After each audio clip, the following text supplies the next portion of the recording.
দর্শক, ভোটের আয়োজন চূড়ান্ত। ভোট হয়ে যাচ্ছে, একদিন পরে এই ভোট। সেই আয়োজনে যারা নেই তারা হচ্ছে আওয়ামী লীগ, সাথে 14 দল। আওয়ামী লীগ ভোট বর্জন করেছে, এটা বলার কোনো উপায় নেই, কিন্তু 14 দল ভোট বর্জন করেছে। আওয়ামী লীগকে ভোটে অংশগ্রহণ করতে দেয়া হচ্ছে না, অর্থাৎ এক ধরনের প্রেশার ক্রিয়েট করে আওয়ামী লীগকে বাধ্য করা হয়েছে ভোটের বাইরে থাকতে।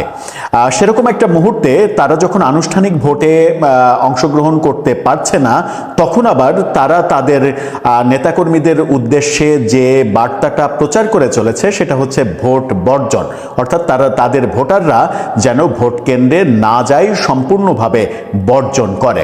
14 দল যারা ভোট বর্জন করেছে, বিভিন্ন সূত্রে জানা যাচ্ছে তারাও ভোট বর্জনের থিওরিতেই গেছে। এই প্রেক্ষাপটেই আলোচনা তৈরি হয়েছে যে আওয়ামী লীগের এই ভোট বর্জনের ঘোষণাটা কতটা সঠিক সিদ্ধান্ত, কতটা তারা ঠিক করলো, কতটা ভুল করলো। কারণ এই বর্জনের মাধ্যমে তারা আসলে কি পেতে চায়? তারা কি একটা ভোটহীন সংস্কৃতি চায়, নাকি তারা ভোটের মাঠে ভোট কাস্টিং কম চায়, নাকি তাদের এই বর্জনের মাধ্যমে কেউ কেউ উপকৃত হতে পারে? এই বর্জন না করে তাদের কি বিকল্প কোনো চিন্তা করার স্কোপ ছিল, যেটা তারা করেনি, না করে অবুদ্ধিমানের মতো কাজ করেছে? চলুন একটু এই আলোচনাটা করে বোঝার চেষ্টা করি। এই ইস্যুতে মোটামুটি বিভিন্ন ব্যক্তি কি বলছেন সেগুলোও দু একজনের আলোচনা প্রাসঙ্গিকভাবে এনে বোঝার চেষ্টা করব যে আওয়ামী লীগের ভোট বর্জনের যে ঘোষণা সেটা কতটা সঠিক, কতটা ভুল হলো।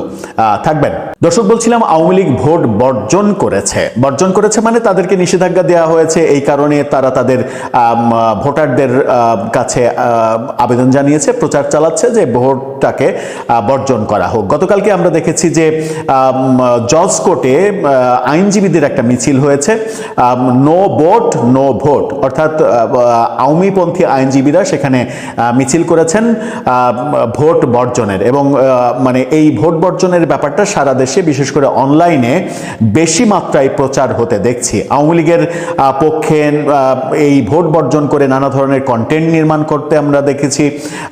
বিদেশে অবস্থানরত অনেকেই বিভিন্ন ধরনের গান তৈরি করছেন, গান তৈরি করে মানে অনলাইন মাধ্যম জমজমাট করে রাখার চেষ্টা করছেন। অর্থাৎ এক ধরনের তারা অনেক বেশি সোচ্চার ভোট বর্জনের ক্ষেত্রে। এই মুহূর্তে সামাজিক যোগাযোগ মাধ্যমে যে দুইটা শক্তি সব থেকে বেশি সোচ্চার আমরা দেখছি, একটা হচ্ছে জামাত ইসলাম, তার ভোটের ক্যাম্পেইনে সব থেকে বেশি সোচ্চার, আর দ্বিতীয় হচ্ছে আওয়ামী লীগ ভোট বর্জনের ডাকে সব থেকে সোচ্চার। বরং তৃতীয় অবস্থানে চলে গেছে বিএনপি তাদের ভোটের প্রচারে, এরকম অবস্থা তৈরি হয়েছে। সেই কারণেই প্রশ্ন উঠেছে যে আওয়ামী লীগ কাজটা কি ঠিক করলো, নাকি তারা ম্যাথামেটিক্যালি কাজটা ভুল করলো, তাদের ভুল কোনো ইকুয়েশন হলো? ভোট বর্জনের মাধ্যমে তারা কি বার্তা দিতে চাইছে, এটা একটা বড় প্রশ্ন। ভোট বর্জনের মাধ্যমে তারা হয়তো এটা চাইছে যে ভোট কাস্টিংটা যেন এত কম হয়, মানে তাদের আশা হয়তো এরকম যে তারা যদি ভোটে অংশগ্রহণ না করে তাহলে ভোট কাস্টিং 30% হবে না। আর যদি 30-40% মতো ভোট কাস্টিং হয় তাহলে খুব সহজেই তারা বলতে পারবে যে আওয়ামী লীগের জনপ্রিয়তা 50 ভাগের বেশি, তারা ভোটে অংশগ্রহণ করেনি, এই জন্যই ভোট কাস্টিং হয়নি। এই একটা উদ্দেশ্য তাদের হতে পারে। কিন্তু প্রকারান্তরে অন্য আরেকটা ব্যাপারও যেটা আছে সেটা হচ্ছে যে আওয়ামী লীগ যদি গণতান্ত্রিক চর্চায় বিশ্বাস করতে চায় তাহলে কি তাদের এই ভোটে মানে তাদেরকে অংশগ্রহণ করতে না দিলেও তাদের ভোটারদের উৎসাহিত করা উচিত ছিল যে আপনারা ভোট দেন, কিন্তু একটা নির্দিষ্ট পক্ষে দেন। হতে পারে তারা চয়েস করতে পারতো বিএনপিকে, তারা চয়েস করতে পারতো জামাতকে, তারা চয়েস করতে পারতো জাতীয় পার্টিকে। আমি কথার কথা বলছি, মানে কোনো একটা দলের নাম না বললে তো আবার সেই দল রাগ করতে পারে যে আপনি ওই দলের নাম বললেন না কেন। এখন প্রাসঙ্গিকভাবে উঠতে পারে যে জামাতকে কে আওয়ামী লীগ চয়েস করবে। উত্তরে আগের ইতিহাস, এই পতনের আগে পর্যন্ত ইতিহাস যদি আমি বলি, তাহলে আগের ইতিহাসে জামাতকে আওয়ামী লীগের সমর্থন করার কথা নয়। খুবই বিপদে পড়লে জামাতের বিকল্প বিএনপি থাকলে বিএনপিকেই সমর্থন করার কথা। কিন্তু আওয়ামী লীগের কর্মীদের মধ্যে একটা বদ্ধমূল ধারণা হয়েছে গত 1.5 বছরে তাদের উপরে যত দুর্যোগ নেমে এসেছে, সেই দুর্যোগ নামিয়েছে মূলত বিএনপির নেতাকর্মী এবং এনসিপি সমন্বয়ক, জুলাই যোদ্ধা, এই পরিচয়ে। বিএনপি তাদের বিরুদ্ধে অনেক নির্যাতন করেছে এবং নির্যাতনটা এক অর্থে প্রতিশোধ বলা যায়, যে আওয়ামী লীগের আমলে বিএনপির নেতাকর্মীরা যেরকম নির্যাতিত হয়েছে, এই বিএনপির সুযোগ পেয়ে সেরকম একটা প্রতিশোধ নিয়েছে। সেই রাগে তারা হতে পারে যে জামাতের উপরে ভর করলো। যে প্রচারটা আছে যে বিশ্ববিদ্যালয়গুলো ছাত্র সংসদ নির্বাচনে ছাত্রলীগের ভোটাররা শিবিরের উপরে ভর করেছিল বলে শিবির জিতেছে, আদতে সেই পরিসংখ্যান কতটা সত্য সেই নিয়ে ডিবেট রয়েছে। কারণ বিশ্ববিদ্যালয়ের শিক্ষা ব্যবস্থাটাই আওয়ামী লীগের আমলে এমন হয়ে গিয়েছিল যে সেখানে অবাধে মাদ্রাসা ব্যাকগ্রাউন্ডের ছাত্রছাত্রীরা ভর্তি হতে পেরেছে এবং ঢাকা বিশ্ববিদ্যালয়ে দেখা গেছে যারা বিজয় লাভ করেছে তাদের অধিকাংশই মাদ্রাসা ব্যাকগ্রাউন্ডের ছাত্রছাত্রী। সেই কারণে সেখানে মাদ্রাসা ব্যাকগ্রাউন্ডের বেশি ভোটার এসেছে, বেশি ভোটার শিবির পেয়েছে, এরকম একটা ইকুয়েশনও অনেকে দাঁড় করানোর চেষ্টা করেন। কিন্তু জাতীয় নির্বাচনেও কি সেটা হবে? সেটা হবে না।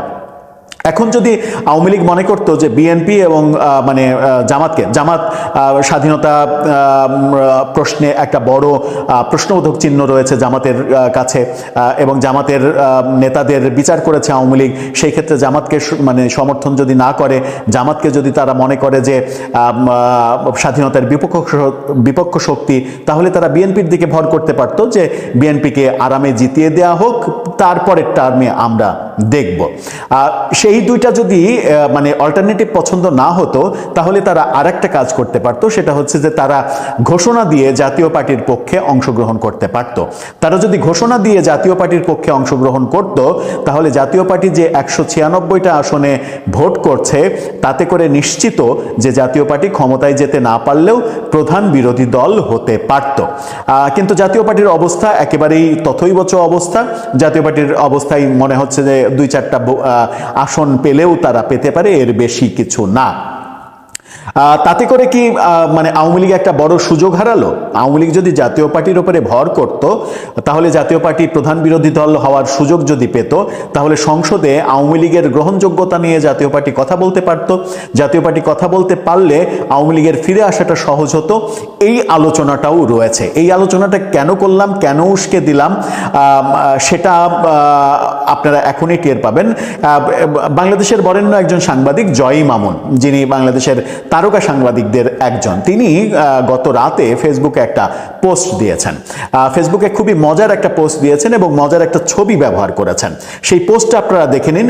সেখানে একটা শিয়ালের ছবি ব্যবহার করেছেন, যে শিয়াল পশুদের জনসভায় বক্তৃতা দিচ্ছে, ভেড়াদের জনসভায় বক্তৃতা দিচ্ছে, এবং ভেড়াদের জনসভায় বক্তৃতা দিতে গিয়ে সেই শিয়াল বলছে, once elected I will be vegetarian. অর্থাৎ আমি যদি নির্বাচিত হই তাহলে আমি তৃণভোজী হব, আমি সবজি খাবো, আমি আর মাংস খাবো না। সুতরাং তোদের আর কোনো চিন্তা নেই, তোরা নির্বিঘ্নে আমাকে ভোট দে। জয় মামুন হয়তো এটা ব্যঙ্গ অর্থে বুঝিয়েছেন। কাদেরকে বুঝিয়েছেন সেটা আপনারা খুব ভালোভাবেই বুঝছেন যে তিনি কাদেরকে বুঝিয়েছেন। কিন্তু তিনি স্ট্যাটাসে যেটা লিখেছেন সেটা আবার একেবারেই ভিন্ন। স্ট্যাটাসে তিনি লিখেছেন আওয়ামী লীগের প্রসঙ্গে। তিনি লিখছেন, আওয়ামী লীগ সমর্থকদের একাংশ এবং কিছু পেশাজীবী বুদ্ধিজীবী 12ই ফেব্রুয়ারির নির্বাচন বর্জনের ডাক দিয়েই যাচ্ছেন। এর সমর্থনে তারা ফেসবুকে নানা রকমের গান বাজনা, রিলস, ফটোকার্ড, মিম সহ কত কি প্রচার করছেন, বক্তৃতা, বিবৃতি দিচ্ছেন। তারা কি চান দেশে কোনো নির্বাচন না হোক? তারা কি চান দেশে কোনো গণতান্ত্রিক শাসন ব্যবস্থা না আসুক? তারা কি চান ডক্টর ইউনূসের অন্তর্বর্তী সরকার আরও 5, 10, 50 বছর বা অনন্তকাল ক্ষমতায় থাকুক, যেমনটা স্যার নিজে বিভিন্ন সময় বলেছেন? প্রশ্ন হলো, তারা আসলে কার পারপাস সার্ভ করছেন?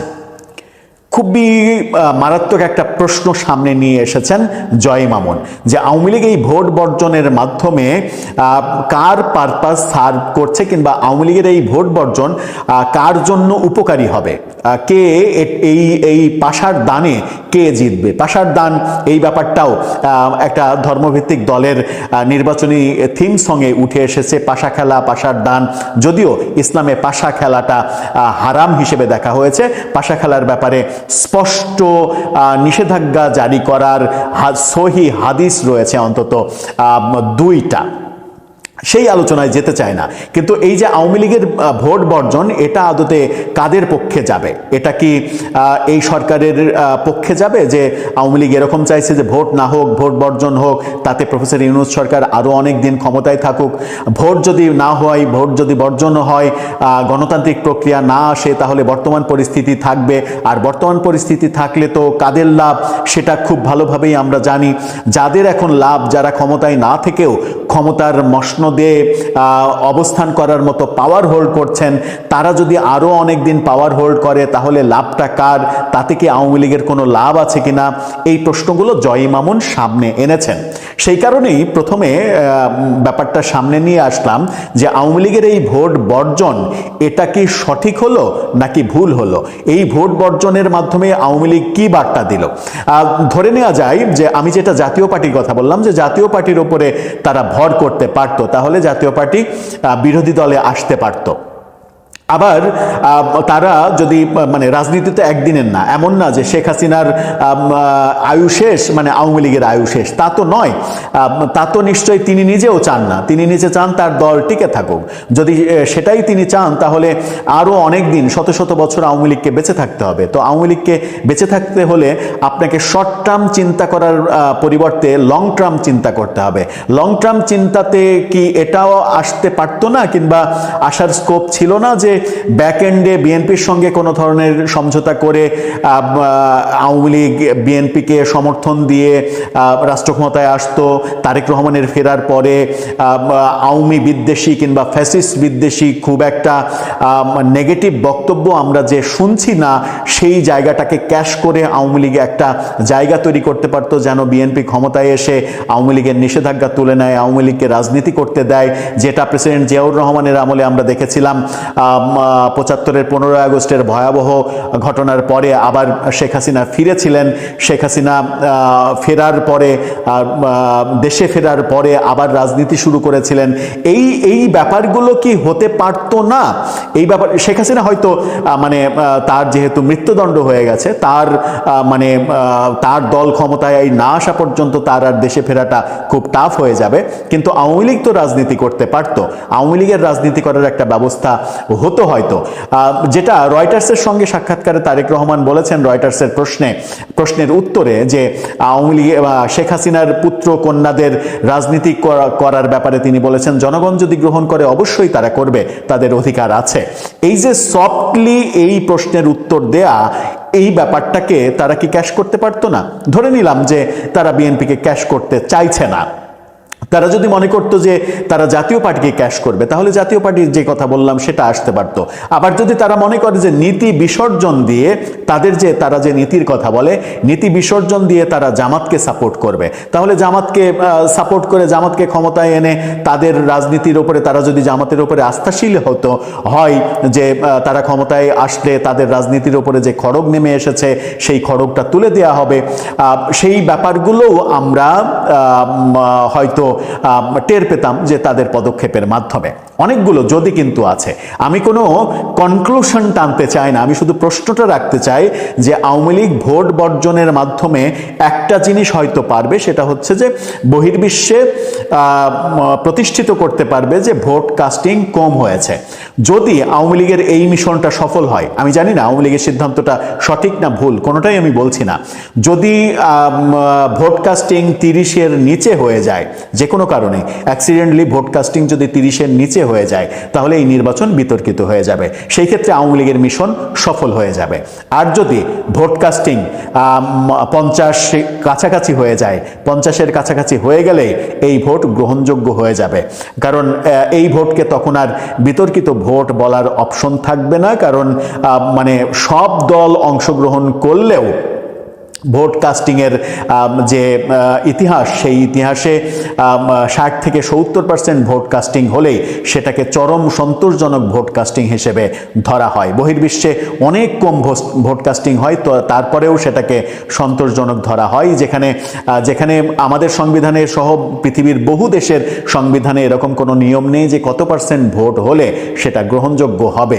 1% ভোটও যদি কাস্টিং হয়, ভোট হয়েছে মানে ভোট সুষ্ঠু হয়েছে, এটার যদি সমাধান হয় তাহলেই সেই ভোটে নির্বাচিত যে সরকার, সেই সরকার ক্ষমতা গ্রহণ করবে, তাতে কোনো সমস্যা নেই। কিন্তু আন্তর্জাতিক সমর্থন পাওয়ার ক্ষেত্রে একটা বড় প্রতিবন্ধকতা তো তৈরি হয়। 30% ভোটারের উপস্থিতির যে নির্বাচন, সেই নির্বাচনে গঠিত সরকার, সেই সরকার অনেক বেশি দুর্বল সরকার হবে, এটা খুবই পরিষ্কার কথা।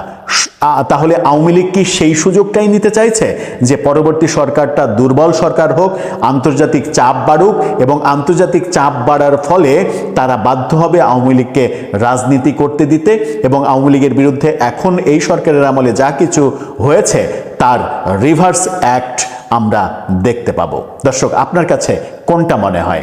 ভোট বর্জনের এই সিদ্ধান্তটা কি সঠিক নাকি ভুল হলো? নির্বাচন বর্জনে আওয়ামী লীগের ডাক, মাঠের সমীকরণ কি বলছে? দর্শক, আপনারা ইতিমধ্যে বেশ 1-2 সপ্তাহ যাবতে আওয়ামী লীগের একটা ক্যাম্পেইন দেখছেন।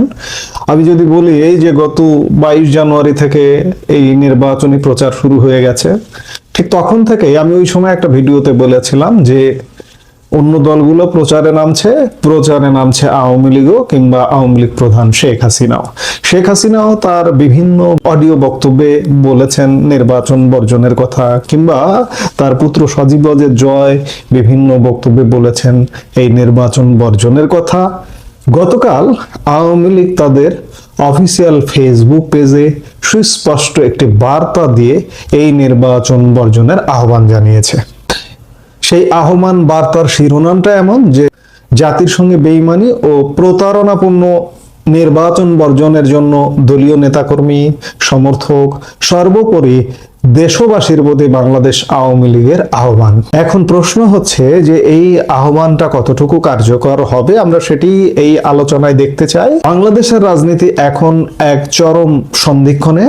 আগামী কয়েক ঘন্টা পর মানে 12 ফেব্রুয়ারি নির্বাচনকে কেন্দ্র করে রাজপথ থেকে শুরু করে সামাজিক যোগাযোগ মাধ্যম সবই এখন উত্তপ্ত। ঠিক এই মুহূর্তে বাংলাদেশ আওয়ামী লীগ দেশবাসীর প্রতি এক বিশেষ আহ্বান জানিয়েছে। তারা এই নির্বাচনকে জাতির সঙ্গে বেইমানি এবং প্রতারণাপূর্ণ হিসেবে আখ্যা দিয়ে দেশবাসীকে ভোট বর্জনের ডাক দিয়েছে। কিন্তু প্রশ্ন হচ্ছে, এই বর্জন কি আদৌ কার্যকর হবে? আওয়ামী লীগের এই কঠোর অবস্থান কি নির্বাচনের গ্রহণযোগ্যতাকে প্রশ্নবিদ্ধ করতে পারবে? দলটির পক্ষ থেকে স্পষ্ট করে বলা হয়েছে 12 ফেব্রুয়ারির এই নির্বাচন আসলে একটি নাটক এবং প্রহসন। আওয়ামী লীগের দাবি, বিশাল এক জনগোষ্ঠীকে বাদ দিয়ে রাষ্ট্রীয় কোষাগারের অর্থ অপচয় করে একপেশে নির্বাচন আয়োজন করা হচ্ছে। তাদের ভাষায় এটি গণতন্ত্রকে উপহাস করা এবং জনগণের ভোটাধিকার হরণ করা। এখানে একটি বিষয় লক্ষণীয়, আওয়ামী লীগ সরাসরি অভিযোগ করেছে যে প্রশাসন ও আইন শৃঙ্খলা বাহিনীকে ব্যবহার করে একটি সমঝোতার নির্বাচন করা হচ্ছে। এই কঠোর শব্দগুলো প্রমাণ করে যে দলটি এই নির্বাচনকে কোনোভাবেই বৈধতা দিতে রাজি নয়। তারা দেশপ্রেমিক নাগরিকদের প্রতি আহ্বান জানিয়েছে এই শঠতা ও কপটতাপূর্ণ নির্বাচনে ভোট না দিয়ে গণতন্ত্র হত্যার বিরুদ্ধে প্রতিবাদ জানাতে। এখন আসা যাক সবচেয়ে বড় প্রশ্নে, এই বর্জন কি কার্যকর হবে? এর উত্তর পেতে হলে আমাদের 3টি প্রধান প্রেক্ষাপট বুঝতে হবে। 1, সাংগঠনিক শক্তি। আওয়ামী লীগ দেশের অন্যতম প্রাচীন এবং বৃহত্তম রাজনৈতিক দল। তাদের তৃণমূল পর্যন্ত বিস্তৃত নেটওয়ার্ক রয়েছে। যখন একটি দল আনুষ্ঠানিকভাবে ভোট বর্জনের ডাক দেয় এবং তাদের নেতাকর্মীরা মাঠে সক্রিয় থাকে, তখন সাধারণ ভোটারদের ওপর একটি মনস্তাত্ত্বিক প্রভাব পড়ে খুব স্বাভাবিকভাবে। আওয়ামী লীগ সরাসরি কার্যক্রমে নেই কিংবা সাংগঠনিকভাবে নিজেদের প্রদর্শন করার মতো শক্তিতে নেই, কিন্তু আপনি কি মনে করেন আওয়ামী লীগ মারা গেছে? আওয়ামী লীগ বিলীন হয়ে গেছে জামাতে, বিএনপিতে? মোটেই নয়। বাংলাদেশের আওয়ামী লীগের প্রায় সব লোকজন বাংলাদেশে আছে। সীমিত কিছু মানুষ বিদেশে চলে গেছে। এই সব মানুষ যদি মনে করে যে আমরা ভোট কেন্দ্রে যাব না, যারা আওয়ামী লীগের নেতা কর্মী সমর্থক এবং কিছু ফ্লাইং ভোটারও যদি মনে করে যে এই নির্বাচনটা হচ্ছে প্রহসনের নির্বাচন, আমরা ভোট কেন্দ্রে যাব না, তাহলে কিন্তু ভোটের কাস্টিং স্বাভাবিকভাবেই খুব কম হবে। যদি আওয়ামী লীগ নেতা কর্মীরা সত্যি সত্যি কেন্দ্রের আশপাশে না যান এবং সাধারণ মানুষকে নিরুৎসাহিত করেন, তবে ভোটার উপস্থিতির হার ব্যাপক হারে কমে যেতে পারে। আর ভোটার উপস্থিতি কম হওয়া মানে নির্বাচনের নৈতিক ভিত্তি দুর্বল হয়ে পড়া। দ্বিতীয়ত, সাধারণ মানুষের মনোভাব। আওয়ামী লীগের বিবৃতিতে বলা হয়েছে, প্রবাসীরা এবং কারাবন্দীরা ইতিমধ্যে এই নির্বাচন প্রত্যাখ্যান করেছেন। সাধারণ মানুষের মধ্যে যদি এই ধারণাটি গেঁথে যায় যে তাদের ভোট আসলে কোনো পরিবর্তন আনবে না বা এটি একটি আগে থেকেই ঠিক করা নির্বাচন, তবে তাদের ভোট কেন্দ্রে যাওয়ার আগ্রহ এমনিতেই কমে যাবে। আওয়ামী লীগ ঠিক এই জায়গাটিতে আঘাত করতে চাইছে। তারা ভোটারদের মনে করিয়ে দিচ্ছে যে আপনার আজকের ভোট আগামীর সংকটের জন্য দায়ী হবে। এটি একটি শক্তিশালী মনস্তাত্ত্বিক চাপ। তৃতীয়ত, আন্তর্জাতিক চাপ ও গ্রহণযোগ্যতা। যে কোনো নির্বাচনের জন্য বড় চ্যালেঞ্জ হলো তার গ্রহণযোগ্যতা। যদি একটি প্রধান দল বাইরে থাকে এবং ভোটার উপস্থিতি নগণ্য হয়, তবে আন্তর্জাতিক মহলে এই নির্বাচন স্বীকৃতি পাওয়া কঠিন হয়ে পড়বে। আওয়ামী লীগের এই বর্জনের ডাক মূলত সেই আন্তর্জাতিক বার্তাটি দেওয়ার জন্যই যে দেশের মানুষ এই প্রক্রিয়ার সাথে নেই। আওয়ামী লীগের বিবৃতিতে একটি আশঙ্কার কথা বলা হয়েছে যে নির্বাচনে জনগণের মতের প্রতিফলন নেই, তা বাংলাদেশকে গভীর সংকটে নিয়ে যাবে। এটি কেবল রাজনৈতিক সংঘাত নয়, বরং অর্থনৈতিক ও সামাজিক অস্থিতিশীলতারও ইঙ্গিত দেয়। যখন একটি বড় রাজনৈতিক গোষ্ঠী নির্বাচনী প্রক্রিয়ার বাইরে থাকে, তখন রাজপথের আন্দোলন আরও তীব্র হওয়ার সম্ভাবনা থাকে। ইতিমধ্যে আমরা দেখেছি প্রশাসনের অতি তৎপরতা এবং বিরোধীদের উপর দমন পীড়নের অভিযোগ। আওয়ামী লীগ বলছে, জনগণের অর্থ দিয়ে এই যে প্রহসন মঞ্চস্থ হচ্ছে, তার বিরুদ্ধে নীরব থাকাও এক ধরনের অপরাধ। তারা দেশবাসীকে দেশপ্রেমিক সচেতন নাগরিক হিসেবে দায়বদ্ধতা থেকে মুক্ত থাকতে ভোট বর্জনের আহ্বান জানিয়েছে। তবে মুদ্রার উল্টোপিঠও আছে। সরকার বা নির্বাচন সংশ্লিষ্টরা দাবি করছেন নির্বাচন সংবিধান রক্ষার একটি বাধ্যবাধকতা। তাদের মতে কোনো নির্দিষ্ট দলকে নির্বাচনের বাইরে রাখলেও নির্বাচন থেমে থাকবে না। এখানে বড় চ্যালেঞ্জটি হলো, আওয়ামী লীগ কি শান্তিপূর্ণভাবে এই বর্জন কার্যকর করতে পারবে?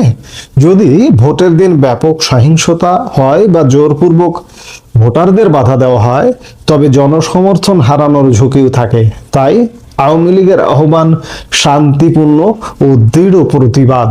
তারা চাইছে মানুষ যেন স্বতঃস্ফূর্তভাবে ঘরে থেকে এই ব্যবস্থাকে প্রত্যাখ্যান করে। 12 ফেব্রুয়ারি নির্বাচন বাংলাদেশের রাজনৈতিক ইতিহাসে এক লিটমাস টেস্ট বা অগ্নি পরীক্ষা। আওয়ামী লীগের এই ভোট বর্জনের ডাক কেবল একটি রাজনৈতিক সিদ্ধান্ত নয়, বরং এটি বিদ্যমান ব্যবস্থার বিরুদ্ধে একটি বড় চ্যালেঞ্জ। যদি ভোটার উপস্থিতি সত্যিই নগণ্য হয়, তবে আওয়ামী লীগের এই কৌশল সফল বলে গণ্য হবে এবং সরকার নৈতিক সংকটে পড়বে।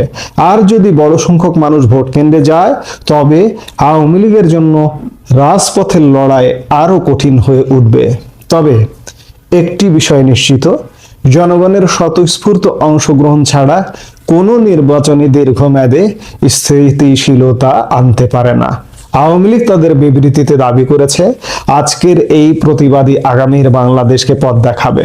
এখন দেখার বিষয়, সাধারণ মানুষ এই আহ্বানে কতটা সাড়া দেয়। আমরা নিশ্চয়ই 12 তারিখ পর্যন্ত অপেক্ষা করছি এবং দেখছি যে আওয়ামী লীগের এই ভোট বর্জনের ডাক আওয়ামী লীগ নেতা কর্মীরা তো অবশ্যই বর্জন করছে এবং সাধারণ মানুষ সেদিন ভোট দেবার জন্য রাস্তায় বের হয় কিনা আমরা নিশ্চয়ই 12 তারিখে দেখবার জন্য অপেক্ষায় আছি।